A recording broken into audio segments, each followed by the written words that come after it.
So first up, Touchstones. What do I mean by Touchstones? I said it has to do with collectibles, action figures. What I'm talking about here is the importance, or the perhaps I should say this, the profound effect that it can have owning something, either a representation or a piece of, if it's like a collectible memorabilia or whatever, owning a piece, a tangible piece of a franchise or a fiction, something that you dearly love. Now, it's one thing we can start perhaps with owning an autograph of a famous actor or a writer or whatnot, owning something that they owned, or something like that. That's important to us who appreciate these stories. But then you also simply have representations, action figures. I've got some here that I'll be showing. Why do we collect these kinds of things? What is the appeal to us? And what is the greater purpose that it serves, psychologically? Let's start with how I came about the idea to talk about this on this particular episode. I'm a fan of Ethan Van Sciver, and I'm a big fan of his Cyberfrog character and the stories thus far. And he had a pretty cool sale in which I was actually able to afford getting the statues, both the statues for Cyberfrog and Salamandroid. So these aren't action figures necessarily, they're statues, but they're really sweet. We have Cyberfrog here, posed nicely.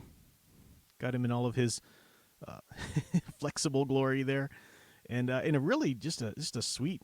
The paint job's great. The mold is great. Really cool little action figure there. Or no, excuse me, statue. And then Salamandroid. If you know the story, Salamandroid is quite a bit larger than Cyberfrog. So this is pretty much to scale. Got this long, ridiculous tail, which is great. I mean, that's true to the character, and that's just great. I mean, that's just wonderful. His brother Salamandroid. Nice, big thing. My wife, Sound Engraver, loves it as well. She's a big Salamandroid fan. And I love owning these because I've had the books for a while, a few years, ever since when the first one shipped. I forgot. I know it's set in 2018. I can't remember when I actually had the hard copy in my hand. But we've been through a number of these books now, and I've gotten to know the characters, and I'm really invested in the story. And it means something to me. The character of Cyberfrog means something to me for a number of reasons. You don't really see a lot of aspirational tricksters in terms of the archetype, and he's great. I like the character Salamandroid. I really love, and I'm kind of invested in the story behind it because I see so much significance into it. How we exist in the world today, trying to hold on to culture, trying to hold on to art, trying to hold on to these things because they make us human. And we're in a world today with Hollywood and the agendas and so forth that are just trying to leech off of every wonderful franchise from the past in order to inject them with their own honeyed agenda, and it just makes them fall flat. It makes them dried up husks of the wonderful, powerful stories and franchises that they once were. So, I kind of relate to the story on that level. One of the many ways I relate to it. So it's an important story to me. I really like it. And owning these action figures, I'll pick up Cyberfrog because he's a little easier to manage here. Owning these statues rather, it's just a tangible way. Like I can look at this on my shelf, and it's different than seeing the two-dimensional image in the comic book, which is great, or the big, framed art pieces I have and whatnot. He's in an action pose. It's one step closer to a live action Cyberfrog, right? If you can imagine such a thing. It's one step closer. It's something that I can physically hold. And I can hold a comic book, and comic books are important too. Perhaps we should cover that in another episode. It's a very distinct way of partaking of the story. It's something that prose or television or movies, nothing comes close to this distinct experience of a comic book with the panels and we'll talk about that later. But owning something that you can hold in your hand and having the tangible character here, I'm touching Cyberfrog's fingers. I mean, it's a different level. It's a different level of reminder of the character. I look at the figure and I think, even subconsciously, about the inspiration that I draw from Trickron Cyberfrog. It's a new level of just owning a comic or a book. I have some others. Let's go through a few here before I really get to the psychological significance. And maybe by way of doing this, we'll kind of crack into it and you'll kind of see where I'm going. But Star Wars, I'm a big Star Wars fan, as many people who follow my channel on YouTube know. And some of my favorite Jedi's, of course, Luke Skywalker is the best. Gotta thank Birdman for sending me this one here. Luke Skywalker at the end of A New Hope. That's a great moment for Luke. He's still this aspirational Paragon farm boy, but it's still at the very beginning of his journey. In a lot of ways, it's a great moment, and I like this. I have one of him from Return of the Jedi as well, and beyond. But I love this image of him here in his tan jacket with his medal on that Princess Leia has just given him. It's a reminder to me of that moment in the story too, that you're going to face successes in life and they're going to be powerful, and you know on some level though that even more difficult challenges are to come. But it's still very important to experience the celebration and the accomplishment that you have. Even if you've got even a more horrid challenge to come, more danger, more pain, you can't get through it unless you fully celebrate and accept and acknowledge the accomplishments thus far and learn from them and so forth. And that's part of celebrating with your allies, in terms of the hero's journey, your friends and family and so forth. And it's just a great moment. And I can hold this in my hand and it's a reminder. I also have Revan. I do not display Darth Revan because for me, Revan's story and the importance of his story is the redemption of Revan and the Jedi Knight Revan from the Knights of the Old Republic games, if you know. Wonderful. Just use Touchstones. As you can see behind me, I've got the Superman, Batman, and Wonder Woman elements there. I even have here, I'll just continue. This will be the last example I show you. As I step away from the mic for a second. But I have a shelf dedicated to characters I grew up with, cartoons that really meant a lot to me and inspired me growing up. And I've got my original He-Man. The sword just fell away, but he's got the sword and shield. The original He-Man action figure, Masters of the Universe from the 80s. So wonderful. And, if you're in that era, then of course you got to have Lion-O. Again, the original 80s action figure of Lion-O from the Thundercats. And then to round out that little shelf, I have Leonardo and this is the original action figure, Leonardo from the Teenage Mutant Ninja Turtles. And this is, Leonardo's the leader. He always appealed to me. He's the noble leader, the one who has to take responsibility and really, think about others all the time. So I was drawn to those types of characters. No wonder that I'm drawn to Superman and Luke Skywalker the same way. And owning a tangible action figure or something that I can hold in my hand, you have on your shelf, it's one step further than just the idea of the character in the book or on screen, or the visual depiction image of them. Now, let's connect this idea of collectibles and fandoms. Let's connect it to religious iconography for a second. I know these are two very different things. Bear with me. I'm going to try to hopefully explain it to you in a way where you can see that even though they're light years apart in terms of, I don't really think Lion-O exists somewhere. As a Catholic Christian, I very much believe that Jesus exists. I believe that Mother Mary exists. I don't believe that Lion-O really exists, but it's still on the same spectrum in terms of the icons of them owning something that can put you in memory of this character, entity, whatever, and the inspiration or the relationship with the ideas that they represent and that you want to make important and draw inspiration from in your life. Really, even before Christianity, in other parts of the world and whatnot, we are embodied creatures. I mean, we have a physical body. We experience the world around us through our senses. We experience the physical, material world around us, and any ideas, any sort of more ethereal or nebulous ideas still have to be grounded in some way in the tangible. For example, in Christianity, there's this idea, the doctrine, the theological doctrine of the Trinity, of the idea that somehow one God is also three persons, Father, Son, and Spirit. This is beyond our comprehension as humans to understand. But people have tried to explain it in different ways, knowing that they're always going to fall short a little bit. But the famous story, I don't think it ever actually really happened, but the famous story that's attributed to St. Patrick as describing the Trinity as though it was the three-leaf clover. These are three leaves. It's one clover, but they're three distinct leaves on the clover. Now, that's not a perfect analogy, but it helps us when we can look at something tangible that we can experience in the real world through our senses. It helps us better conceptualize something that would be beyond the realm of our tangential, our material experience. And religions have always used things like that. There always have been idols. There have always been representations, statues, uh, holy implements, elements, even in the Bible.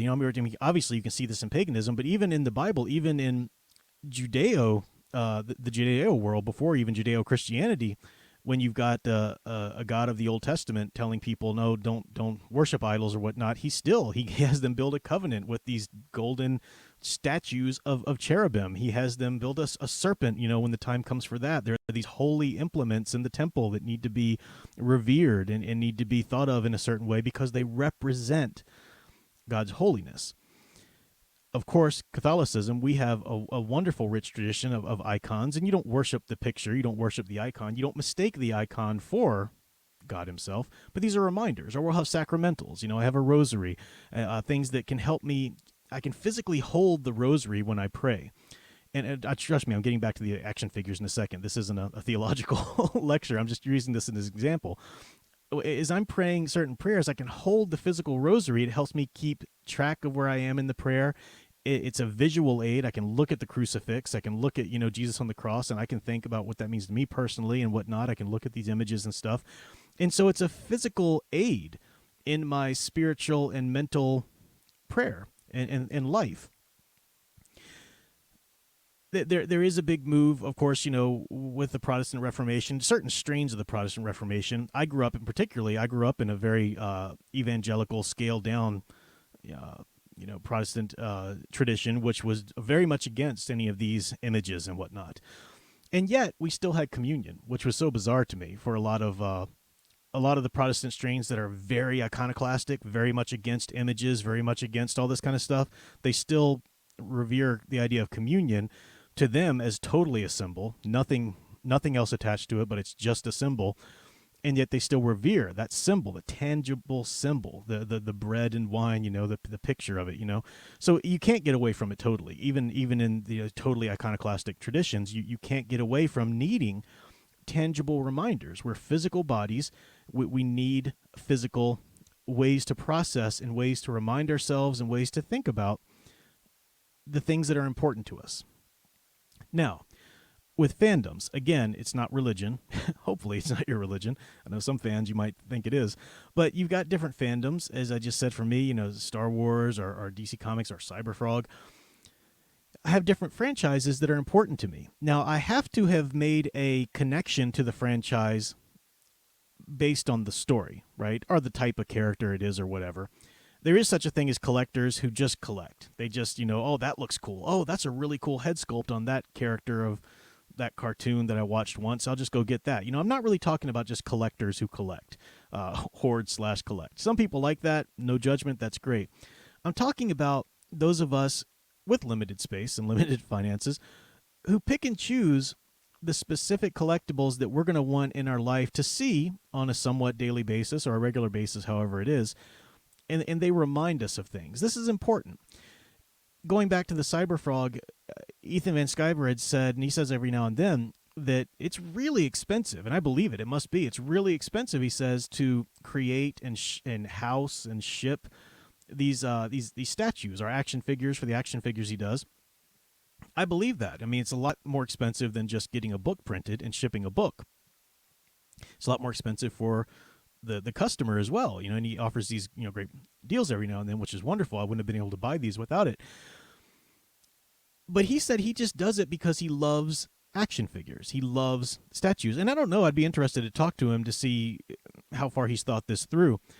But I feel the same way. I love the action figure. I love owning the toys, owning the, whatever you call them, statues, action figures, or whatever, because I think that it's important psychologically to, or it's one step closer to the character and what they represent for me, to actually be able to hold and own the figure of it.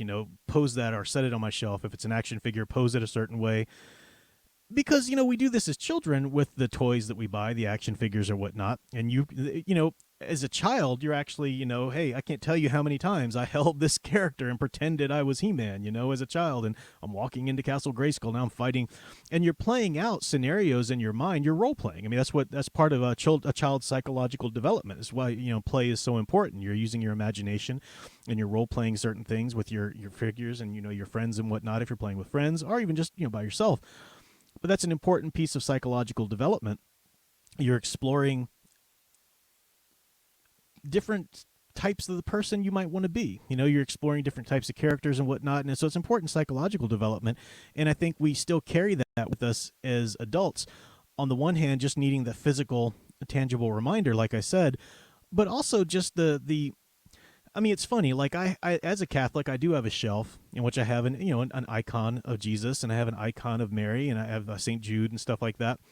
And I give that shelf a certain reverence, right? Not that any of those objects themselves are God, obviously, but I give that shelf a certain due reverence because it represents something I take very important and seriously, God.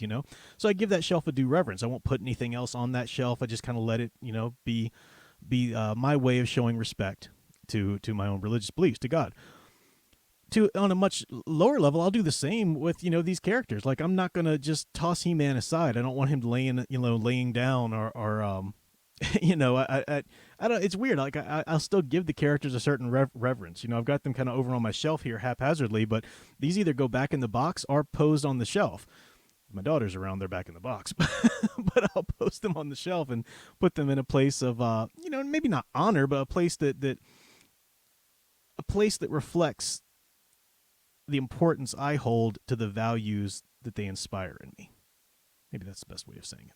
So touchstones are important, and geeks get a bad rap. Oh, you're just a nerd, and you and your toys. Grow up, man. Grow up, man. Well, again, maybe some geeks do, but as an adult, fan and geek, you're not collecting these things. I don't take He-Man and Skeletor and go play in my Castle Grayskull, at night. No, but I use them as tangible reminders, and it is reminders of some of the psychology that I developed as a kid, playing with toys and whatnot, but it's also just a tangible reminder of the values that I want them to inspire within me. So touchstones are important, and I talk a lot about collecting on this channel. We've talked about the importance of collecting physical media, and I've said, we talked extensively about the importance of curating your collection. So again, if you've got a shelf, what are the characters? What are the figures? What are the important individuals in stories and fandoms that help shape you? Because stories do shape us, and the stories we find interesting that we follow as children and beyond. Think about what are the ones you have on your shelf, or what are the ones you would like to have on your shelf. I think it's a good move for anybody to get 2 or 3, figures, statues, or whatever, and just have them predominantly in your home somewhere where they can be a reminder of the virtues and the values that you would hope to emulate in your own life that you see in those characters. So touchstones are an important thing. Wanted to talk about that, but I could belabor the point easily. So we'll stop there.